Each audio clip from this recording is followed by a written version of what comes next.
The hegemony of Crix came from the void between galaxies, drifting through the endless dark for millions of years before they finally found new stars to consume. They were not a species in any way that the Council understood the word, but rather a vast collective consciousness that spread across billions of bodies like a disease spreading through flesh now. One knew what the Crix had been before they became what they were. Whether they had once been individuals who chose to merge or victims who were absorbed against their will. All that mattered now was what they did to every civilization they encountered. They consumed. They expanded. They moved on.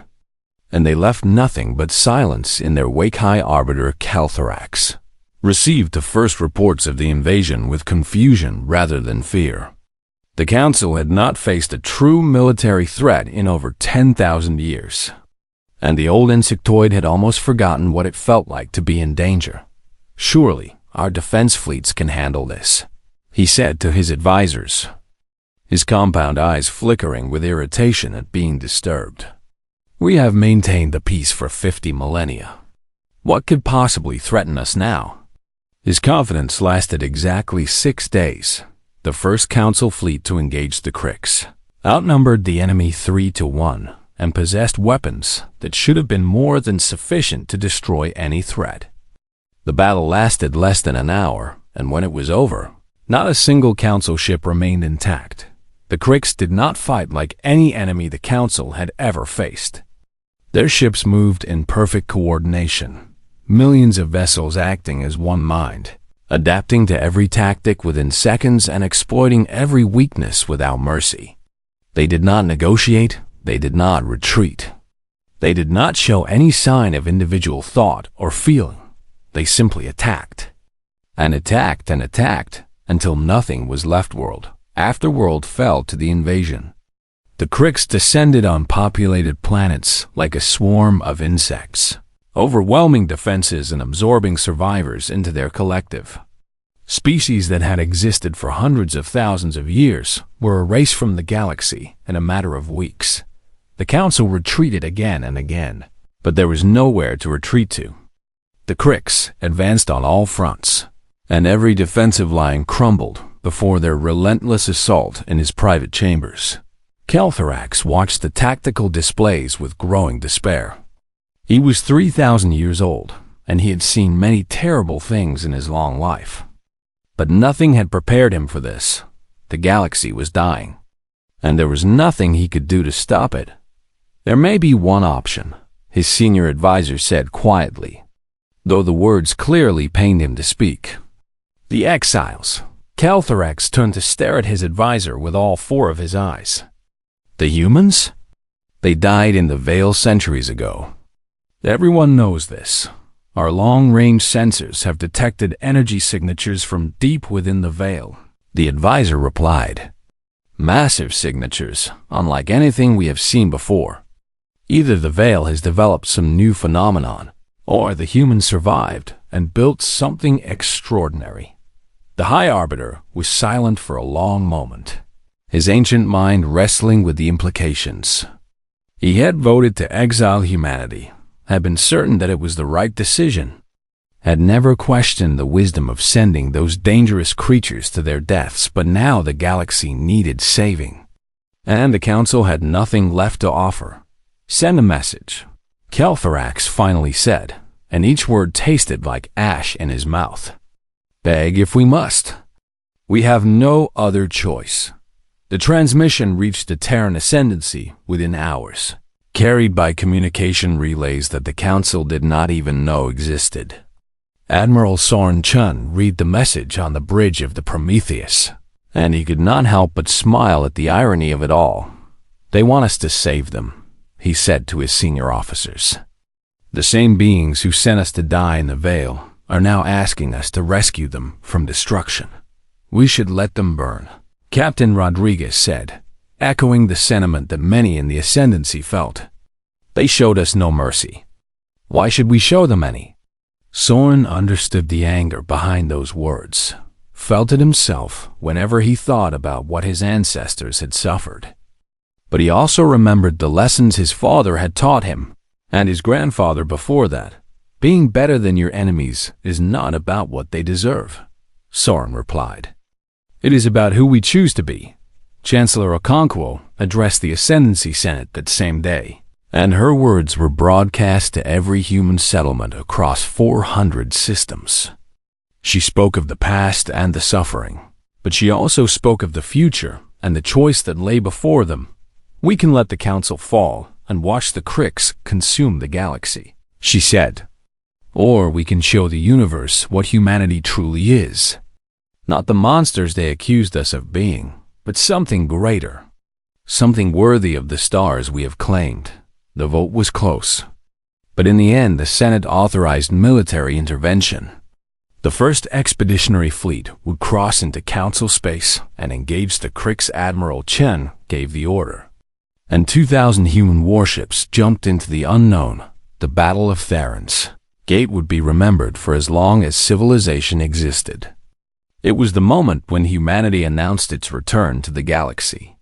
And it was the moment when the Krix learned what fear truly meant. The Council's remaining defenders had gathered at Theron's Gate, a strategic choke point that the Krix would have to pass through to reach the core worlds.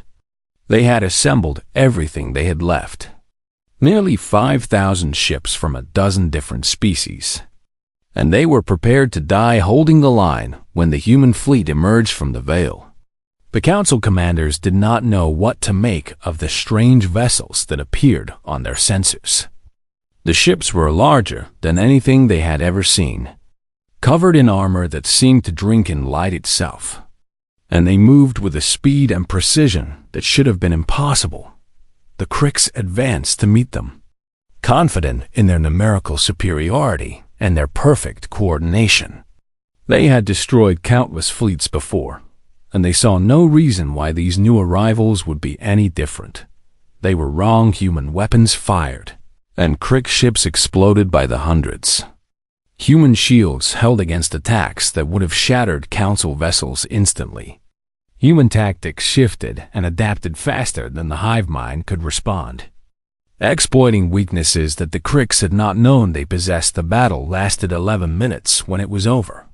The Krix fleet was nothing but scattered debris, and the Council defenders stared at their sensors in disbelief. They had been saved by the very species they had condemned to extinction. The dangerous humans who were supposed to have died in the Veil long ago. Admiral Chen opened a communication channel to the Council flagship, and his face appeared on screens across the galaxy. He was calm and composed, showing no sign of the hatred that many would have expected. "This is Admiral Soren Chan of the Terran Ascendancy," he said simply. "We received your message. Consider this our reply."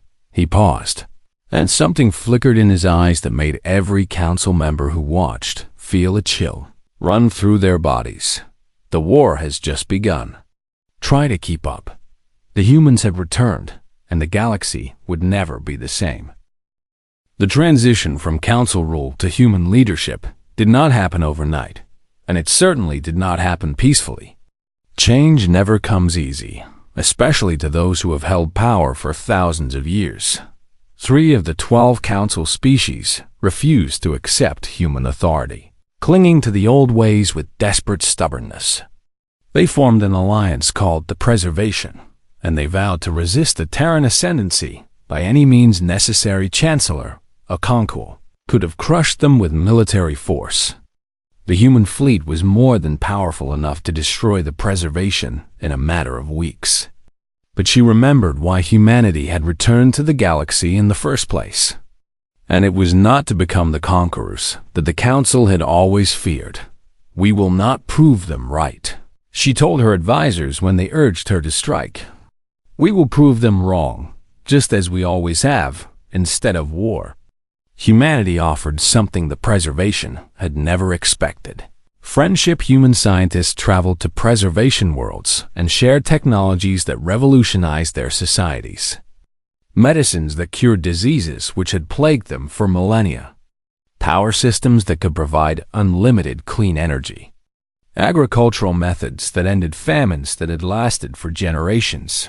Human artists brought music and painting and sculpture to species that had not created anything new in 10,000 years.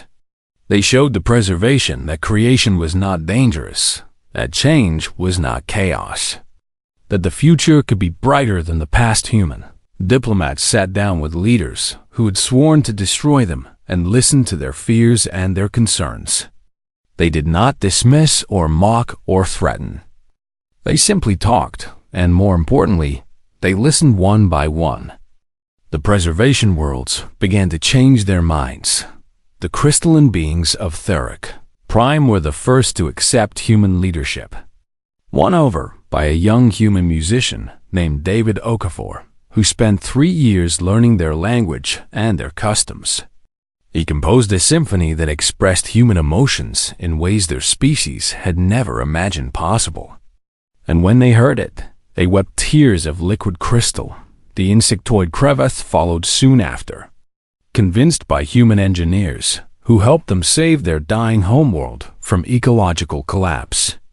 A problem that the Council had ignored for centuries was solved in a single decade. And the Crevath remembered who had helped them when they needed it most. Even the proud warrior caste of the Valorian eventually laid down their weapons. After human soldiers stood beside them against a common threat and proved that humanity sought partners, not subjects, by the time the last preservation holdouts accepted the new order. 50 years had passed since the end of the Crix War. The Galactic Council had transformed into something called the Galactic Covenant, a true union of species that worked together as equals under human guidance. But humanity's greatest achievement was not military victory or political dominance. It was what happened in the generations that followed. Human children grew up alongside alien ones on worlds across the galaxy. They learned each other's languages and customs, shared their stories and their dreams, discovered that despite all their differences, they had so much in common. Mixed colonies spread across new frontiers, places where species that had never interacted before now built homes and raised families side by side. The old fears and prejudices began to fade as people realized that the universe was large enough for everyone. Human creativity sparked cultural renaissances on 100 different worlds. Alien artists experimented with human techniques. Human scientists collaborated with alien researchers. And together, they achieved things that neither could have accomplished alone. The stagnation that had defined the Council for 50,000 years gave way to an explosion of progress and innovation. New technologies emerged every decade. New art forms were invented. New philosophies were debated in universities that welcomed students from every species and at the borders of known space. Human soldiers stood guard alongside warriors from every world in the Covenant. They watched the darkness between galaxies and prepared for whatever threats might emerge. They remembered the Crix and swore that nothing like them would ever threaten civilization again. On the 500th anniversary of the exile, a monument was unveiled in the rebuilt council chambers, now called the Hall of Unity. The statue depicted Ambassador Elena Vasquez, her hand extended in the same gesture of friendship she had offered so long ago. Beneath it, an inscription was carved in every known language. They cast us into darkness. We returned with the dawn. Empress Yuki Chun VII stood before the monument and addressed the gathered representatives of 800 species. She was the direct descendant of Fleet Admiral Marcus Chun, the man who had rallied humanity on its darkest day. And she carried his legacy with pride 500 years ago. My ancestors stood in this very chamber and were told that they were too dangerous to exist, she said, her voice carrying to every corner of the vast hall. They were told that their nature was a threat, that their ambition was a crime, that their refusal to surrender their individuality made them monsters. She paused and looked out at the sea of faces before her, human and alien alike, all watching with rapt attention. They were sent into the Veil to die. And for a time, it seemed that the Council had been right. My people suffered and struggled and lost so many to the darkness. But they never gave up. never stopped fighting, never stopped believing that they deserved a place among the stars. Her voice grew stronger, filled with the passion that had defined her family for generations. What the Council never understood was that humanity's greatest strength was not our technology or our armies or our ambition. It was our ability to change, to adapt, to become something greater than we were before. The veil did not destroy us. It transformed us into something the galaxy had never seen. She raised her hand toward the monument, toward the figure of Elena Vasquez reaching out across the centuries. And now we stand together. Every species in this hall, united by the bonds we have built over 500 years of shared struggle and shared triumph. We are no longer Terrans and Council species. We are one civilization, one family, one hope for the future. The applause began slowly, but it grew until it shook the walls of the Hall of Unity. Representatives from worlds that had once feared humanity now cheered alongside human delegates. Old enemies embraced as friends, and the future stretched out before them. Brighter than any generation had ever dared to imagine. Empress Yuki raised her hand for silence, and when she spoke again, her words were carried across 1 billion worlds by communication networks that spanned the galaxy. The universe is vast, she said. There are threats beyond the rim we have not yet faced, wonders we have not yet discovered, peoples we have not yet met. Once humanity walked alone into the dark. Now we walk together, all of us, as one. She smiled. And in that smile was all the hope and courage and determination that had carried her people through 5 centuries of struggle, per aspera ad astra, she declared, speaking the ancient words that had become humanity's creed, and across 1,000 worlds, 1 billion voices answered as one. Through hardship, to the stars, the exiles had become an empire, but more than that. They had become something far more precious. They had become a family, and together they would face whatever the universe had in store. The story of humanity was not over. It was only just beginning. The Crix War lasted 17 years, and every single day of it was a testament to what humanity could achieve when pushed to the absolute limit. The enemy was vast and ancient, a collective mind that had consumed hundreds of civilizations across millions of years. But they had never faced anything like the Terran ascendancy human. Soldiers fought on worlds where the air was poison and the gravity would crush an unprotected body. They had been modified over generations to survive conditions that would kill any council species in seconds. And they used that advantage without mercy. General Maya Santos led the liberation of Korthax Prime, a council world that had been under Crix occupation for 3 years. The collective had absorbed most of the population, turning them into mindless drones that served the hive. But there were still survivors, hiding in the ruins of the great cities. We go in hard, and we do not stop until every last Crix drone is destroyed, Santos told her troops before the assault. The Council abandoned these people when the war started. We will not make the same mistake. The battle lasted 6 weeks, and when it was over, Maya Santos had lost 40,000 soldiers. But she had also saved 2 million lives. And that made every sacrifice worth it. Stories like this repeated across the galaxy as humanity pushed the Crix back system by system. Admiral Chun coordinated the overall strategy, using tactics that the hive mind could not predict because they relied on individual creativity rather than collective planning. The Crix had spent millions of years fighting enemies who thought and acted as groups. Species that followed predictable patterns and made logical decisions. They had no experience with creatures who would sacrifice themselves for strangers, who would attempt the impossible simply because someone told them they could not do it. Humanity's chaos was their greatest weapon, and the Crix simply could not adapt fast enough. But the war took its toll on the ascendancy as well. 8 billion humans died over those 17 years, soldiers and civilians alike. lost to battles and bombardments and the countless small tragedies that came with any conflict of this scale. Chancellor Okonkwo aged decades in the time it took to drive the Crix from council space. Her hair turned white and her face grew lined with worry, but her determination never wavered. She visited wounded soldiers in hospitals across the Ascendancy, spoke at memorial services for the fallen, and made sure that every citizen knew their sacrifices would not be forgotten when the final battle came. It was humanity that led the charge. The Crix had retreated to their last stronghold, a massive construct built from the merged hulls of 10,000 captured ships, orbiting a dead star at the edge of the galaxy.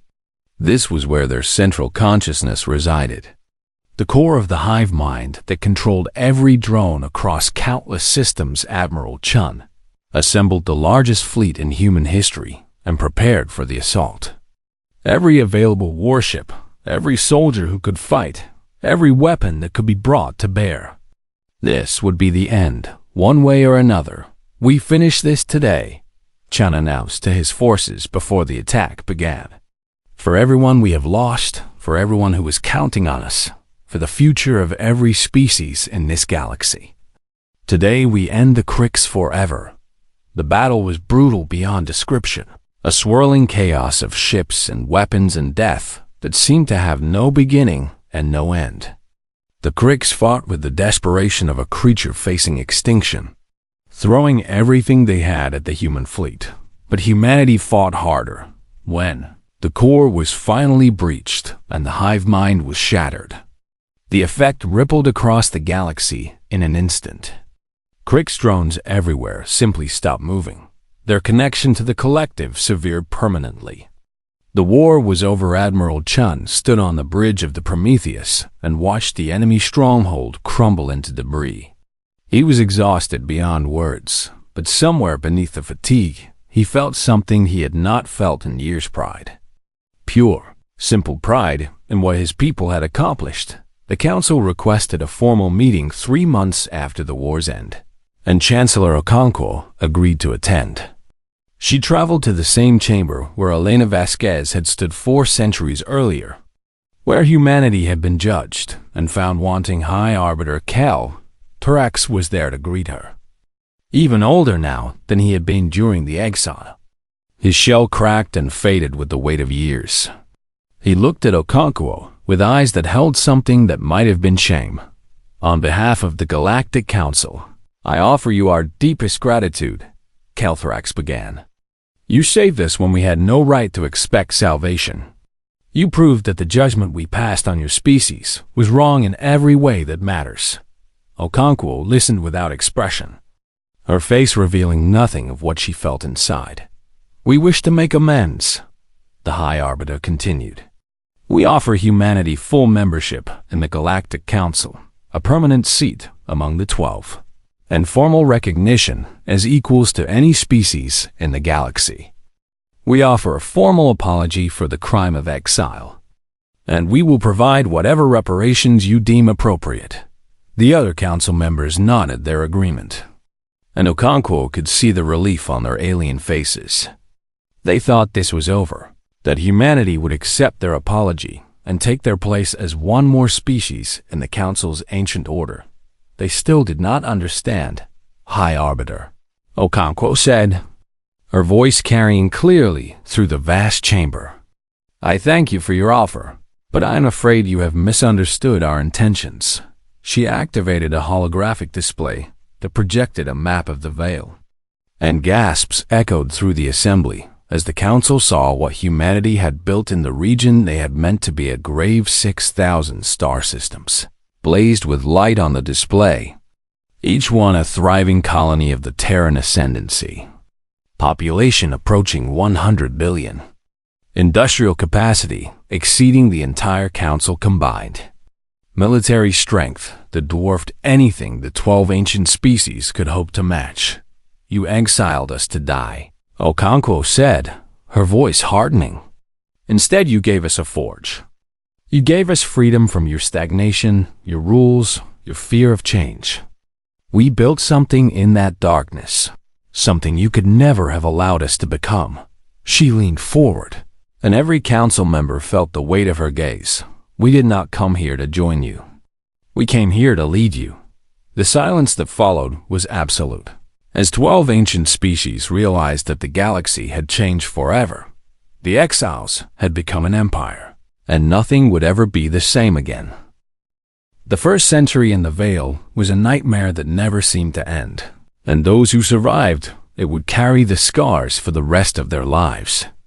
The Council had not exaggerated the dangers of this forsaken region of space, and humanity learned very quickly that the universe had no mercy, for the unprepared colony ship Aurora was the first to die, swallowed whole by a gravitational anomaly that appeared without warning and vanished just as quickly. 300,000 people were there one moment and gone the next, leaving nothing behind but static on the communication channels. The settlers of New Brazil landed on a world that seemed perfect for human life, with breathable air and clean water and soil that could grow crops. Within 2 years, the planet revealed its true nature, as massive predators emerged from underground hibernation and began hunting the colonists like prey. Only 12,000 of the original 200,000 managed to escape radiation storms swept through entire systems without warning, cooking ships and stations in waves of invisible fire. Plagues mutated in the strange environment and spread through populations before doctors could even identify them. Supplies ran short and then ran out entirely, leaving millions to starve in the cold between stars in those dark, early years. Humanity came very close to proving the Council right about their fate, but something remarkable began to happen in the midst of all the death and suffering. The old divisions that had defined humanity for thousands of years started to crumble and fade away. There were no more Americans or Chinese or Brazilians in the Veil, only humans struggling together against a universe that wanted them dead. A new government emerged from the chaos, born not from conquest or election but from simple necessity. They called themselves the Terran Remnant at first, a name that acknowledged what they had lost while refusing to let go of who they were. Leaders rose based on merit rather than birth or wealth, and every decision was made with one goal in mind: survival. Dr. Yuki Tanaka was a young xenobiologist when her colony ship arrived at a world they named New Kyoto. She was old and gray when she made the discovery that would change everything. But her mind was still as sharp as it had ever been. The radiation that filled the Veil was deadly to unprotected humans. But Yuki noticed something strange about the plants that managed to grow on the most irradiated worlds.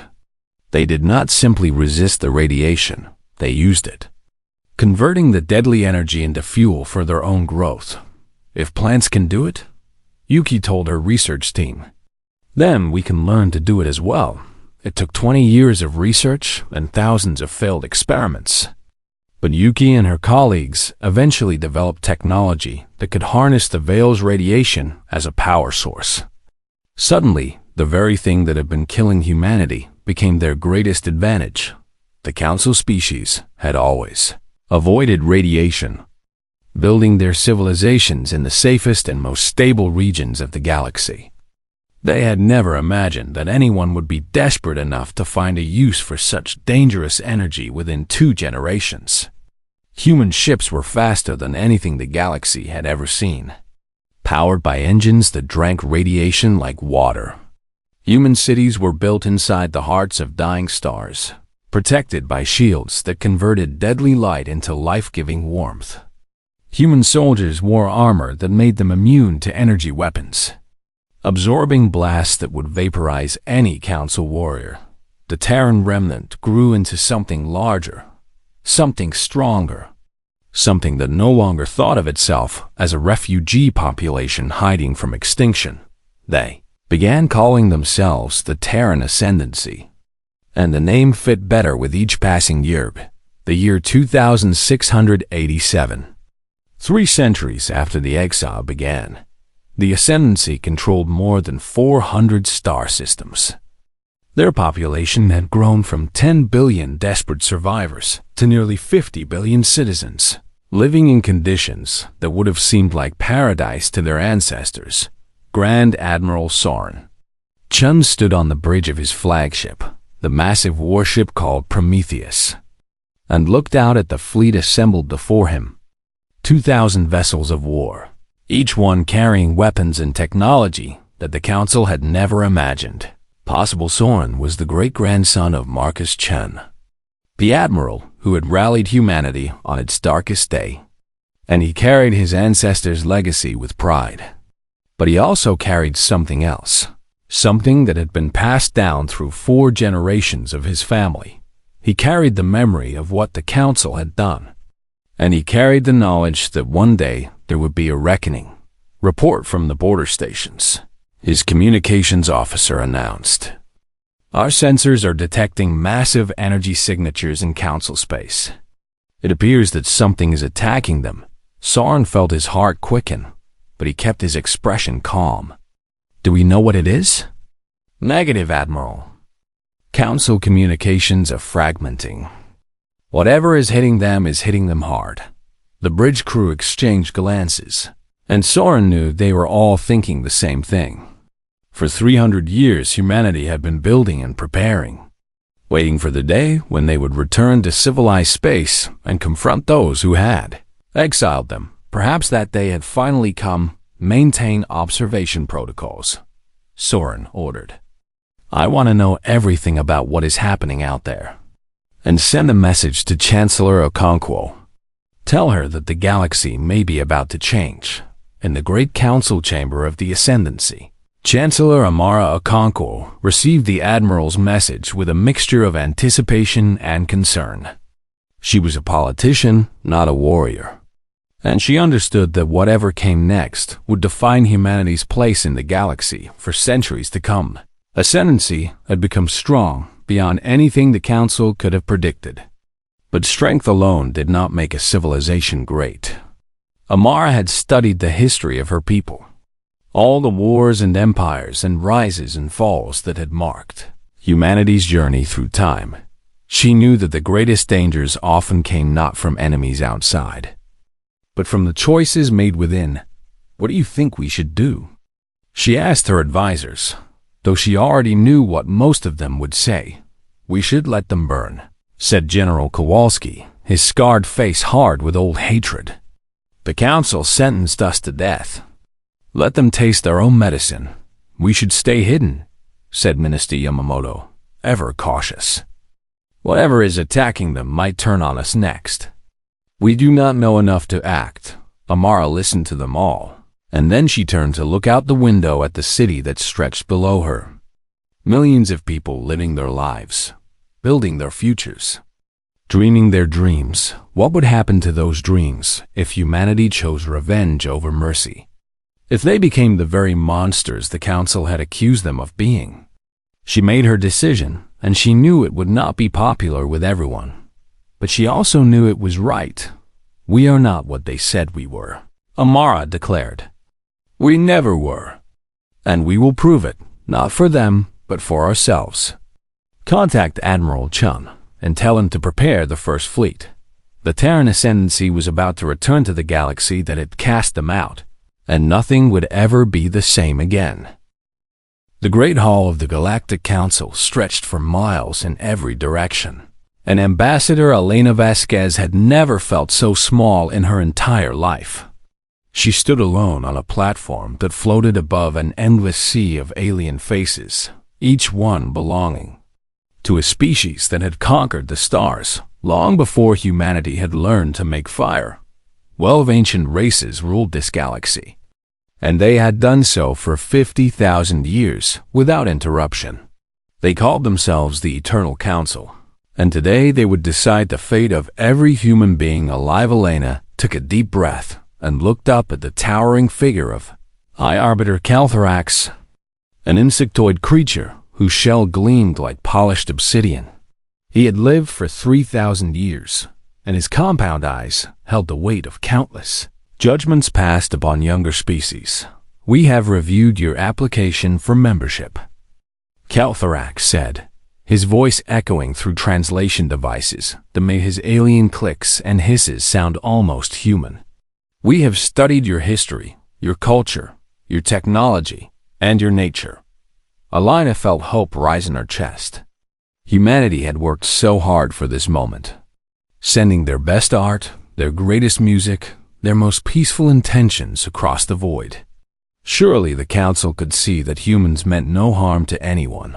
"Our decision is unanimous," the High Arbiter continued, and something in his tone made Elena's blood run cold. The other 11 council members shifted in their massive seats, and Elena noticed that none of them would meet her eyes. Whatever was coming, they had already accepted it as necessary. Humanity is hereby declared a Class 7 threat to galactic stability, Calthrax announced, and gasps rippled through the assembled observers from 100 different worlds. "Your species displays patterns of violence that cannot be tolerated. Your technology advances at rates that suggest dangerous ambition. Your individuals refuse to submit to collective harmony." Elena opened her mouth to protest, but the High Arbiter raised one of his 4 arms to silence her. "We have seen species like yours before, Ambassador. They burn bright, and they burn fast, and they take everything around them into the flames. The Council will not permit this to happen again." "What are you saying?" Elena demanded, her diplomatic training falling away as fear took hold. "We came here in peace. We came to join you, to learn from you, to share what we have. And that is precisely why you are dangerous," another council member spoke up. She was a crystalline being who seemed to be made of living glass, and her voice rang like wind chimes in a storm. "You adapt too quickly. You change too easily. You do not know your place in the natural order." Elena wanted to scream that this was madness, but she forced herself to remain calm. "Then teach us," she pleaded. "Help us understand what you need from us." Calthrax shook his great head slowly, and Elena realized with growing horror that the decision had been made long before she ever entered this chamber. "The sentence is exile," he declared. "Humanity is forbidden from all civilized space effective immediately. You will be relocated to the region known as the Veil, where you will remain until such time as your species has proven itself worthy of contact with others." The Veil. Elena knew that name, and knowing it made her legs weak beneath her. Every spacefaring species told stories about the Veil, a region of space so hostile that no expedition had ever returned from its depths. It was a graveyard of stars, a place where physics itself seemed to break down into chaos. "That is a death sentence," Elena whispered, and she hated how her voice trembled. "That is mercy," Calthrax replied without emotion. "The alternative would be to eliminate your species entirely, as we have done with others who pose similar threats. We give you a chance, however small, to survive." Elena stood frozen as council guards surrounded her, as her communication devices were confiscated, as she was led from the chamber like a criminal being taken to execution. She looked back one final time at the 12 ancient beings who had just condemned 10 billion people to die. They were already discussing other matters, as if humanity had never existed at all. The journey back to Earth took 3 months, and Elena spent every moment of it in a daze of grief and rage. How could she tell her people what had happened? How could she explain that the stars they had dreamed of reaching were now forever close to them when her ship finally entered the solar system? She found a fleet waiting for her. Not a military fleet, but a gathering of vessels from every nation on Earth. All of them desperate for news. Fleet Admiral Marcus Chun was the first to board her vessel, and his weathered face told her that he had already guessed the truth. "How bad?" he asked simply.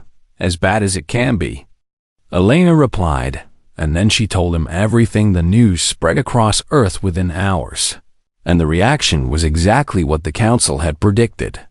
There were riots in some cities, panic in others, governments falling, and new ones rising in their place. Humanity seemed poised to tear itself apart in its final days. But then something unexpected happened. Something that the ancient council could never have understood. Admiral Chun addressed the United Nations 3 days after Elena's return, standing before the assembled leaders of a species that had just been sentenced to extinction. The hall was silent as he walked to the podium, and every eye in the room watched him with a mixture of fear and desperate hope. "They have given us a death sentence," Chun said, his voice steady and calm. "They have looked at everything we are and decided that we deserve to die. They believe we are too violent, too ambitious, too dangerous to exist alongside their perfect civilizations." He paused and looked out at the faces before him, seeing the same fire in their eyes that he felt burning in his own heart. "They are right about one thing," he continued. "We are dangerous. We have always been dangerous. Every predator that tried to hunt us, every disaster that tried to destroy us, every challenge that tried to break us has learned this truth. Humanity does not surrender. Humanity does not give up. Humanity does not go quietly into the dark." The room began to stir, and Chun felt the mood shifting from despair to something else entirely. "The veil is meant to kill us. And perhaps it will, but I say we make them work for it. I say we take this death sentence and turn it into something they never expected. I say we go into that darkness and we build something so bright that the whole galaxy will have to look away." He raised his fist, and his voice rose with it. "They wanted to exile us. Let them. They wanted to forget us. Let them try. But when we come back, and we will come back, they will remember the day they made humanity their enemy." The applause started slowly, but it grew until it shook the walls of the assembly hall. Elena Vasquez watched from the back of the room, and for the first time since her return, she allowed herself to feel something other than despair. The Great Migration began within a year, and 10 billion human souls prepared to journey into the unknown. They did not go with resignation in their hearts, but with defiance burning in their eyes. The Galactic Council watched them leave and considered the matter closed forever. They could not have been more wrong.